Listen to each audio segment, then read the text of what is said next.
My son looked me in the eye at the reception and said, "Dad, I've never been happier." And I smiled back at him like I didn't have a recorded conversation on my phone that was about to end his marriage before the honeymoon flight even boarded. But I'm getting ahead of myself. Let me take you back to the Saturday morning when everything changed. My daughter-in-law's name was Renee. Pretty name, pretty face.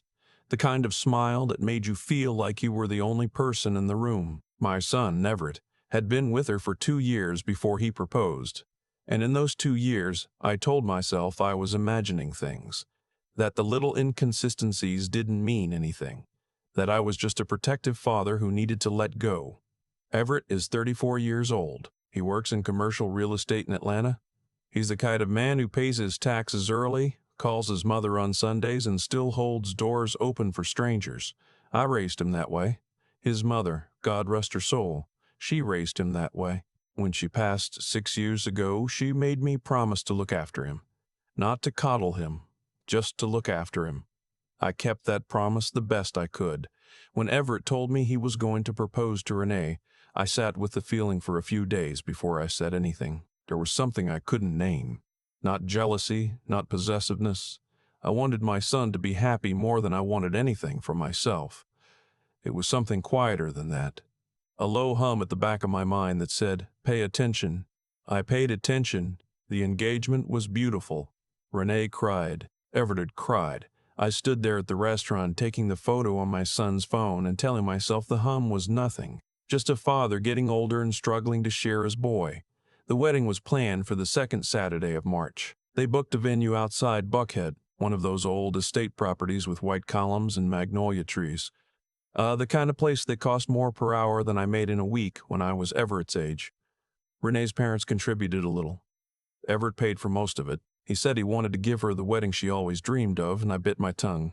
6 weeks before the wedding, I drove down from Chattanooga to help Everett move some furniture into their new place. They'd bought a house in Decatur together.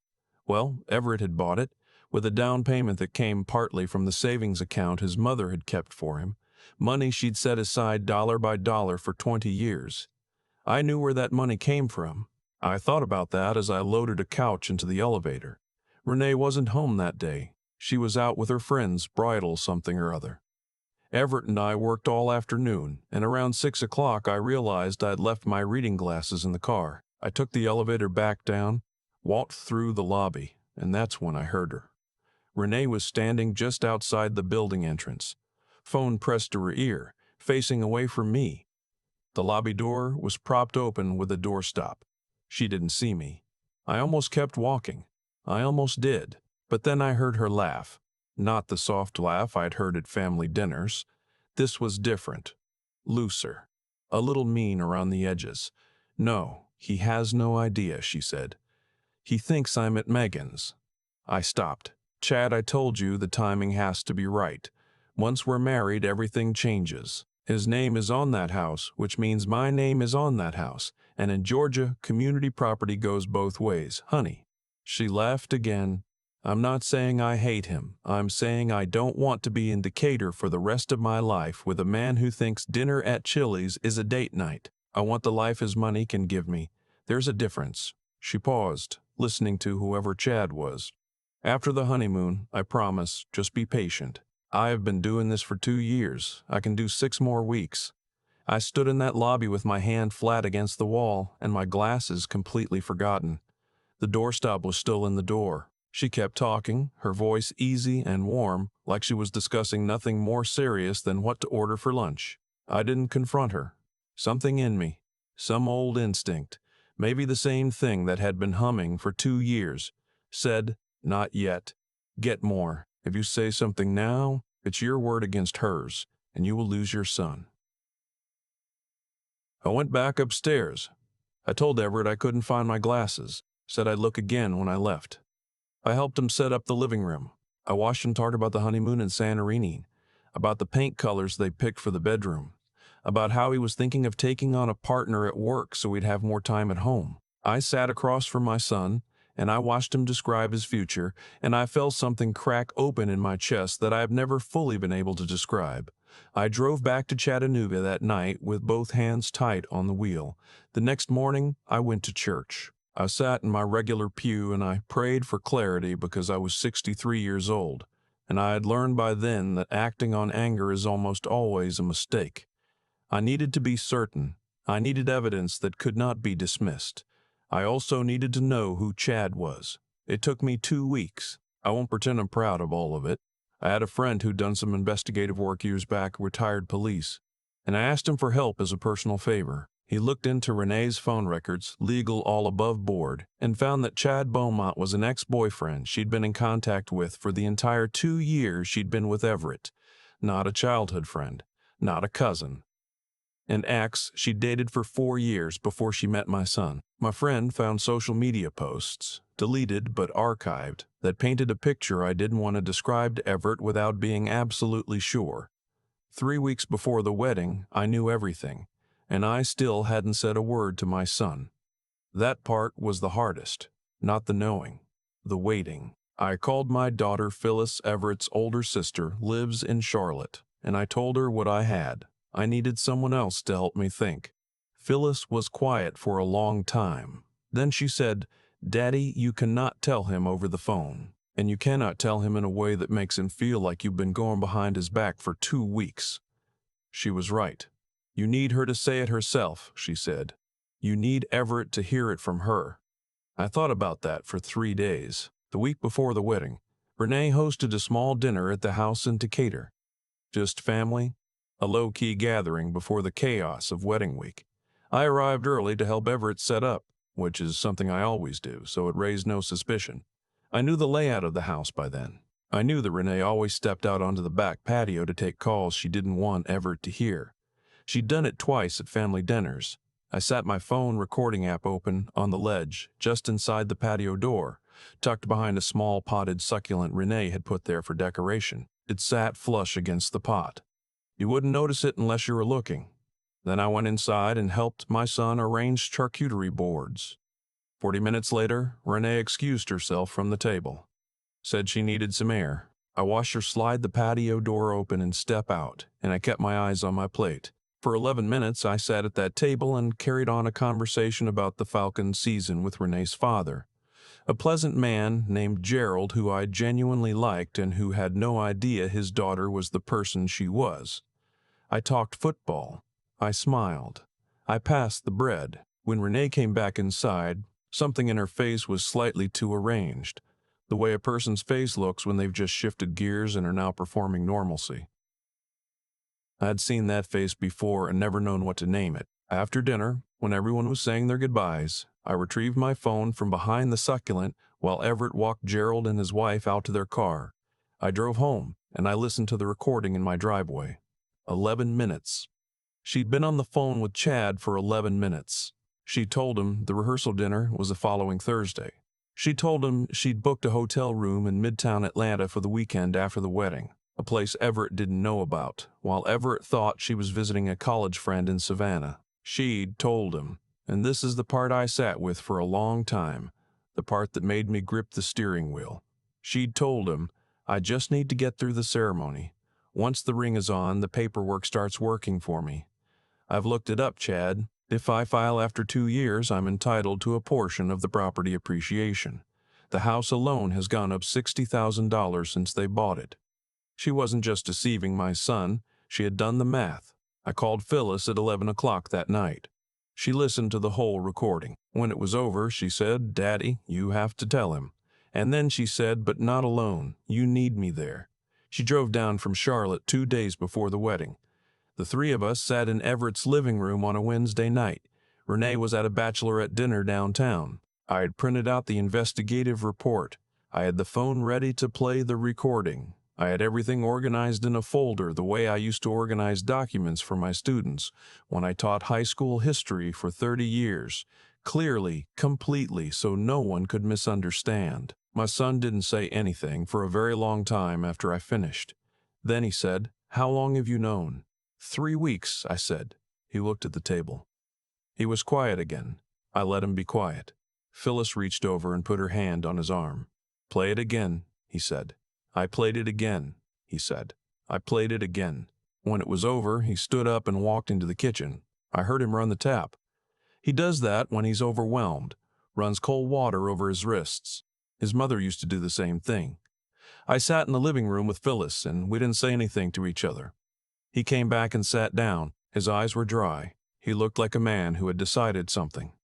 "I'm not canceling the wedding," he said. Phyllis and I both looked at him.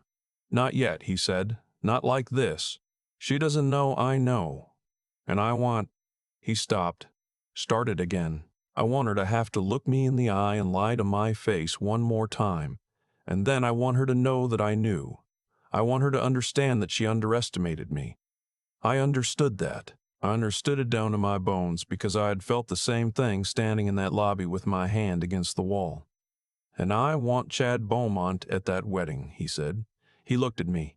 "Is that something your guy could arrange?" I told him I'd make a call. Here's what I want to say about my son in that moment. He was not acting from spite, although he had every right to spite. He was acting from dignity. There is a difference. Spite wants to wound. Dignity wants to be seen, to be witnessed, to have the record corrected in front of people who matter. My son wanted the truth to have an audience. I couldn't argue with that. The wedding day came. The estate looked exactly like Renee had always wanted. The magnolias were in early bloom, white and soft against a March sky. The chairs were draped in ivory linen. The florist had done something extraordinary with peonies and eucalyptus along the aisle. It was a genuinely beautiful setting for what was about to happen. Renee arrived in the bridal suite looking radiant. Her mother was there, and two of her bridesmaids. I know this because Phyllis was with them, serving as a de facto coordinator, which gave her eyes on Renee all morning. Chad Beaumont was seated in the third row on the bride's side. He had been contacted. My friend handled it delicately and told only that his presence was specifically requested by the groom as a personal gesture of goodwill. He had no idea what that meant. He came anyway. That told me something about his character. Everett stood at the altar looking like the man his mother and I had always hoped he'd become. Calm, shoulders back. A small, knowing expression on his face that nobody in that audience would have recognized for what it was. The ceremony began. The officiant walked through the opening words. Renee came down the aisle on her father's arm, and Gerald had tears in his eyes, and I felt a pang for that man because he loved his daughter and didn't know what she was doing, and he would carry some of this too. They reached the vows. The officiant said, "Before we proceed to the traditional vows, Everett has asked to say something to Renee directly." Renee smiled. She thought it was a romantic gesture. Everett reached into his jacket pocket and took out his phone. He turned to the audience. He said in the steady voice of a man who has had 2 days to prepare himself, "Before I make any promises to you in front of our families and friends, I want everyone here to hear a promise that was made to someone else." He pressed play. The recording came to the speakers. Phyllis had worked with the venue's audio tech the morning of the wedding to route Everett's phone through the house system. Renee's voice filled that elegant room, clear, unhurried, calculating. The part about the property appreciation. The part about the 2-year timeline. The part about the hotel in Midtown Atlanta. The room was absolutely silent in a way that rooms almost never are.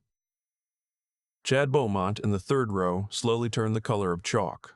Renee's mother made a sound I will never forget. Renee herself stood at that altar, and her face went through 3 or 4 expressions so fast I couldn't track them. Then she turned and looked at Chad, and that was the moment, that involuntary glance, that confirmed everything for every single person in that room who might have still had a doubt. Everett had said, "I release you from these vows because you were never planning to keep them." He walked calmly down the aisle and out the main doors. Phyllis followed him. I stood up from my seat in the front row, and I followed my children out into the March morning, where the magnolias were blooming and the air smelled clean, and my son was standing on the front steps with his hands in his pockets, looking out at the parking lot. I stood next to him. I didn't say anything right away. After a moment, he said, "She really did the math, Dad." "She did," I said. 2 years, he said. "I gave her 2 years. You gave her everything," I said. "That's the kind of man you are. That's not a flaw." He was quiet. Then he said, "Mom would have known from day one, wouldn't she?" "Your mother could read a person in 45 seconds, I said. It was a gift and a burden. He laughed. A short, tired laugh, but a real one. And I put my arm around my son, this 34-year-old man who still sometimes looked to me like the boy who used to fall asleep on the couch waiting for me to come home from teaching, and I held him there on those steps while inside that beautiful venue, the thing Renee had spent 2 years building came completely apart. I heard later from Phyllis, who stayed back to help Gerald and his wife, that Renee had tried to explain herself to the remaining guests and that nobody had much interest in hearing it. The chat had slipped out a side door before she even finished her first sentence. That the caterers, to their credit, went ahead and served the food because the deposit had been paid and the food was real, even if the marriage wasn't. Gerald called me 3 weeks later. He was a quiet man on the phone, careful with his words, and he told me he was sorry. I told him he had nothing to apologize for. He said he wished he'd seen it. I said sometimes we only see what we're ready to see, and that I understood that more than most people knew, because I had spent nearly 2 years telling myself the hum in the back of my mind was nothing. Everett sold the house in Decatur 8 months later. He made a profit on it. The market had gone up, and he used part of the money to take a trip to Portugal with a few friends from college. He sent me a photo from Lisbon standing in front of some old tile building, squinting into the sun, grinning.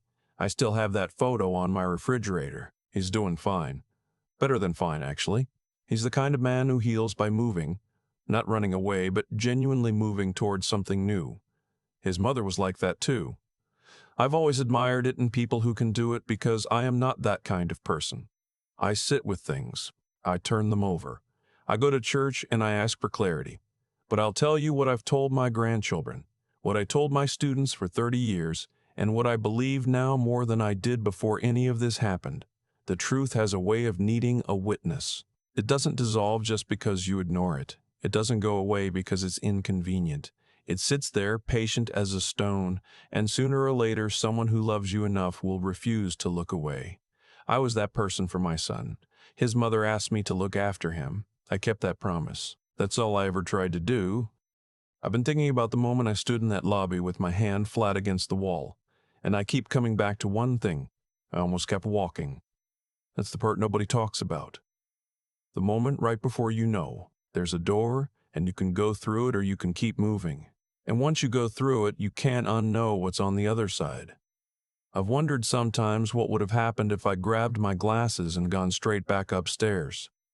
Everett would have married Renee. The house would have changed hands, quietly and legally, exactly the way she'd planned it. And my son, my good, careful, hard-working son, would have spent years trying to understand why something always felt slightly wrong without being able to name it. I chose to stop. And I want to be honest about why. It wasn't courage, not at first. It was just that her voice had a quality in it I'd never heard before, and something in me, some part that had been paying attention for 63 years, said, "This matters." That instinct is something I believe in, not as something mystical, but as the accumulated result of a life spent watching people. Renee was disciplined and patient and intelligent in her deception. What undid her wasn't bad luck. It was the simple, unavoidable fact that 2 years of performing a version of yourself leaves cracks, small ones, a laugh that lands wrong, a face that rearranges itself a half-second too late. You cannot sustain a lie of that size indefinitely without something leaking through, and the people who love the person you're deceiving are often the first to feel the draft. What I want Everett to carry forward, what I hope anyone who hears this story carries forward, is the understanding that character is not just about what you do when people are watching. Renee had character too, just not the kind that holds. She was clever, she was disciplined, but cleverness without integrity is just a more sophisticated way of digging a hole for yourself. Every calculated move she made, every month she invested in that performance, every number she ran on property appreciation, all of it became evidence. The very intelligence she used to build her plan became the instrument of its unraveling. And Everett. I want to say something about my son that I don't think I've said directly enough.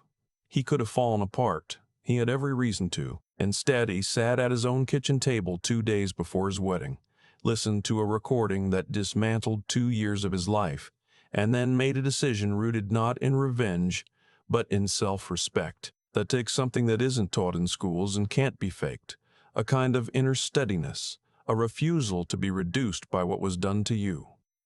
He got back up. He kept his dignity intact in a room full of people who would have understood completely if he hadn't. That's what I hope people take from this. Not that the world is full of people like Renee. It isn't. But that the answer to deception isn't cynicism. It's attention. It's the willingness to sit with discomfort instead of explaining it away. It's choosing, when the moment comes, to stop and listen even when part of you would rather not know. I kept a promise to my son's mother. That's all I was trying to do. But I've learned that keeping promises sometimes means being willing to stand in an uncomfortable place for as long as it takes, until the truth has a witness. Everett is doing fine, and that photo from Lisbon is still on my refrigerator.